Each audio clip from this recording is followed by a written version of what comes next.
Demak, assalomu alaykum. Bugungi mavzuimiz elektroliz. Elektrolizning ahamiyati. Demak, elektroliz bu elektrolit eritmalari va elektrodlar o'rtasida sodir bo'ladigan oksidlanish qaytarish reaksiyasi hisoblanadi. Elektrolit bu nima? Elektrolit bu o'zidan elektr tokini o'tkaza oladigan suyuqlanmasi yoki eritmasi elektr tokini o'zidan elektr tokini o'tkaza oladigan eritmalar yoki suyuqlanmalarga elektrolit deyiladi. Ularga kislotalar, tuzlar yoki bo'lmasa ishqorlar kirishi mumkin. Asosiy eritmalari, suyuqlanmalari kirishi mumkin. Demak, asosiy tushunchalar elektrolitlar qotishmasining elektrolizi, elektrolitlarning suvli eritmalarining elektrolizi, katodda bo'ladigan jarayonlar, anodda bo'ladigan jarayonlar, metall ionlarning xossalari, elektroliz qonunlari va eruvchi anod bilan bo'ladigan elektroliz jarayonlari. Demak, elektroliz bu eritma yoki qotishmada elektrodlarni botirilgandan keyin uzluksiz tok manbaiga ulangan paytda bo'ladigan oksidlanish qaytarilish jarayonidir.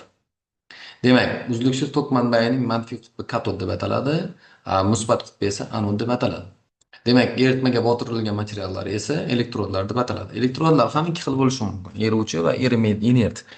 Erimaydigan inert elektrodlarga misol grafitni keltirish mumkin, chunki grafit elektroliz jarayonida ishtirok etmaydi. Bevosita elektrolizni olib borgani bilan, lekin elektrolizda o'zida ishtirok etmaydi.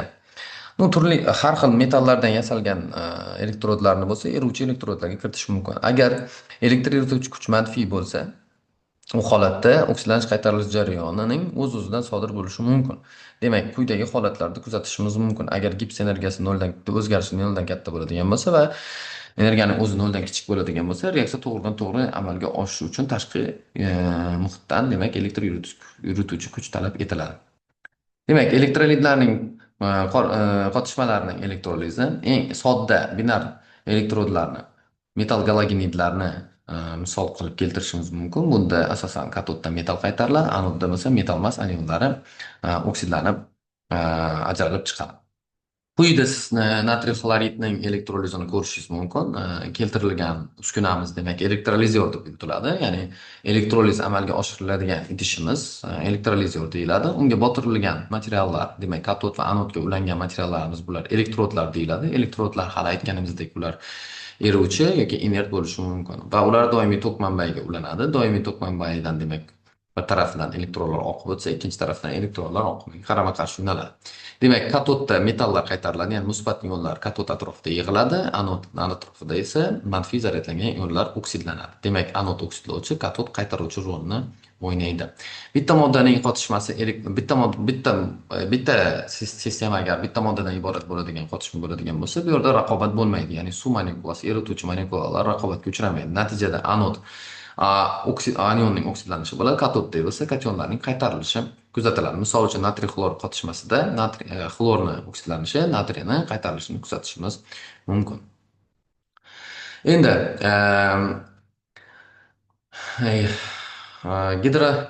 gidrodiftorit kaliy qotishmasining elektroliz vaqtida anod ko'mir yoki nikeldan qilingan bo'lishi mumkin. Quyidagi reaksiyalar kechishi mumkin.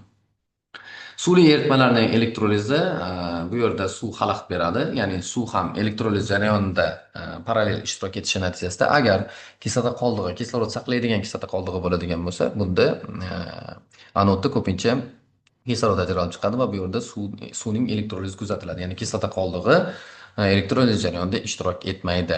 Bilaksi, agar u yerda kislota qoldig'i kislorodsiz bo'ladigan bo'lsa, bunda misol xlorid yoki bromid kislota qoldiqlari, misol sulfid kislota qoldiqlari bo'ladigan bo'lsa, bu yerda suvning elektrolizi kuzatilmaydi, uni o'rniga kislota qoldig'ining oksidlanishi kuzatiladi. Demak, kislota qoldig'i tarkibida agar kislorod bo'ladigan bo'lsa, demak suvning elektrolizi sodir bo'ladi va u yerda anodda kislorod gazi ajralib chiqadi. Agar kislota qoldig'ida kislorod bo'ladigan bo'lsa, unda suvning oksidlanishi kuzatiladi. Suvli eritmalarda inert elektrodlar bilan elektroliz qilingan anodda, demak, organik kislotalarni elektrolizi ham kuzatishingiz mumkin. Bu yerda demak to'yingan uglevodorodlar hosil bo'lishi mumkin va karbon angidrid bilan birga.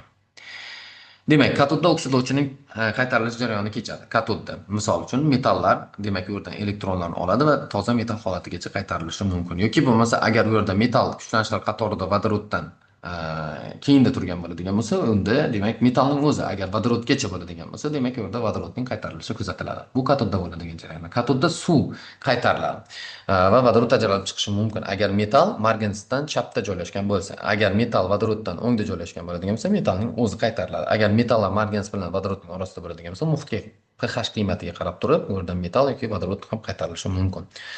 Suvli eritmalarning elektrolizi barcha metallar uchun 3 guruhga bo'linadi. Demak, metallar o'sha kuchlanishlar qatorida qaysi sohada joylashganligiga qarab turib, ularda masalan vodorod yoki bo'lmasa metalning o'zi yoki bo'lmasa katodda bir paytning o'zida ham vodorod ham metallar qaytarilishi mumkin. Metalning suvli eritmalarini qaytarilmaydigan, masalan, suvli eritmalar qaytarilmaydigan misol ishqoriy yer metallarni keltirishimiz mumkin. Quyida siz bekat qatorini ko'rib turibsiz. Demak, bu yerda bekat qatorida har bitta metallni elektrod potensiali keltirilgan va kuchlanishlar qatori. Demak, biz vodoroddan chapda, vodoroddan o'ngda deyotganimiz, demak, bu vodoroddan demak o'ngda joylashgan metallar, bular mis, simob, kumush, platina, oltin kabilarni keltirishimiz mumkin. U elektroliz vaqtida agar suvli eritmada bo'ladigan bo'lsa, demak, u yerdan vodorod ajralib chiqmaydi. Uning o'rniga toza metal ajralib chiqadi. Agar u yerda kuchlanishlar qatorida bu sohada joylashgan metallarning tuzlari bo'ladigan bo'lsa, ko'rib turganingizdek katodda ham metal, ham vodorod ajralib chiqishi mumkin. Agar mabodo metal tuzlari, agar masalan vodorod alyuminiygacha bo'lgan metallar bu yerda masalan ishqoriy yer metallari bo'ladigan bo'lsa, unda demak ko'rib turibsizki, vodorodning o'zi ajralib chiqadi. Demak, anod bilan elektroliz, aktiv anod agar eruvchi anod bo'ladigan bo'lsa, demak anodda metallar anodlarning oksidlanish reaksiyasi kechadi. Demak, eruvchi anod bilan elektroliz quyidagi maqsadlarda ishlatiladi. Ba'zi metallarning mis, nikel, kumush, oltin, qo'rg'oshin va qalay bilan raffinatsiyalash. Metallar buyumlarini yuzasini himoya va dekorativ qatlamlar bilan qoplash. Elektrolitik raffinatsiyalash jarayonlarida, ya'ni iflos metallarni anodda eritish orqali keyinchalik toza holatda ajratib olish uchun ishlatiladi. Anodda qaytaruvchining oksidlanish jarayoni kechadi. Misol uchun bizga keltirishimiz mumkin. Demak, bu yerda qaytaruvchi elektronni olib oksidlanish jarayoni sodir bo'ladi. Demak, kislorodli kislotalarning anionlari sulfat, fosfat, nitrat kabilar markaziy atom oksidlanishi eng yuqori darajaga ega suvli eritmalarda elektroliz davomida zaryadlanish, ya'ni oksidlanish jarayoni kechishi mumkin. Elektroliz demak natriy xlorni eritmasining elektroliz sxemasi sizga keltirilgan. Bu yerda demak eng oddiylashtirilgan sxemada ko'rsatilgan, diafragma bilan ya'ni membrana bilan ajratilgan holatda, demak ko'rib turibsizki, bu yerda anodda xlor ajralib chiqyapti, anod tarafida, katod tarafida bo'lsa vodorod ajralib chiqyapti, lekin metal ajralmaydi. Sababiki metal aktiv, ya'ni vodorodgacha turgan. Demak, elektroliz jarayonlari asosan Faraday qonunlari bilan tasdiqlanadi. Demak, Faradayning ikkita qonuni bor. Birinchi qonuni demak, elektroliz jarayonida elektr tokiga proporsional holatda modda ajralib chiqadi. Ya'ni elektr toki qanchalik ko'p bo'ladi, ko'p o'tkazilsa, demak, modda ham shunchalik ko'p ajralib chiqadi. Ikkinchi qonunda esa agar turli xil elektrolit eritmalaridan bir xil miqdorda tok o'tkaziladigan bo'lsa, demak, ajralib chiqayotgan moddaning miqdori o'sha yerdagi ajralayotgan moddaning elektrokimyoviy ekvivalentiga to'g'ri proporsional holatda ajralib chiqadi. Demak, bu ikkita qonunni matematik ifodasini quyidagicha keltirishimiz mumkin. Demak, bu yerda Q elektr sig'imi, o'tayotgan elektr tokining umumiy miqdori, K proporsionallik koeffitsiyenti, elektrokimyoviy koeffitsiyenti ila m bo'lsa, bu demak ajralib chiqayotgan moddalarning massasi. Demak, 96500 kulon bu qayerdan kelib chiqadi? Demak, bu aslida elektronlarning zaryadlarini umumiy 1 moldagi elektronlarning miqdoriga ko'paytmasidan olingan. Bu Faraday deyiladi. 1 farad bu bir ekvivalent moddani elektroliz qilish uchun yetarli bo'lgan tok miqdori hisoblanadi. Ya'ni 1 mol moddani ekvivalenti bilan hisoblaymiz. Ya'ni kislorodni 8 grammi chiqishi uchun 1 farad tok sarflanadi yoki suvni 9 grammi ekvivalent bir ekvivalent hisoblanadigan bo'lsa, demak 18 gram suv 1 mol hisoblanadi. Demak 9 gram suv yarim mol. Demak 1 mol suvni elektroliz uchun 2 farad tok sarflanadi. Ya'ni 1 farad uchun 1 ekvivalent modda elektroliz bo'ladi. Elektrolizni amaliyotda qo'llanilishi juda ham keng. Demak, galvanoplastika, galvanostika kabi masalan texnik yo'nalishlarimiz bor, sohalarimiz bor. Bular metallar yuzasini qoplash, metallarni qoliplarini olish va hokazolar. Demak, metallarni qoplashning zaruratligi, nima uchun zarurligini biz hali keyingi darslarimizda o'sha metallarning korroziyasi, metallarning xossalari mavzularimizda hali batafsil bular bilan tanishib o'tamiz. Hozircha buguncha demak mavzuyimiz o'zini yakuniga yetdi. Hammaga rahmat, sog' bo'linglar.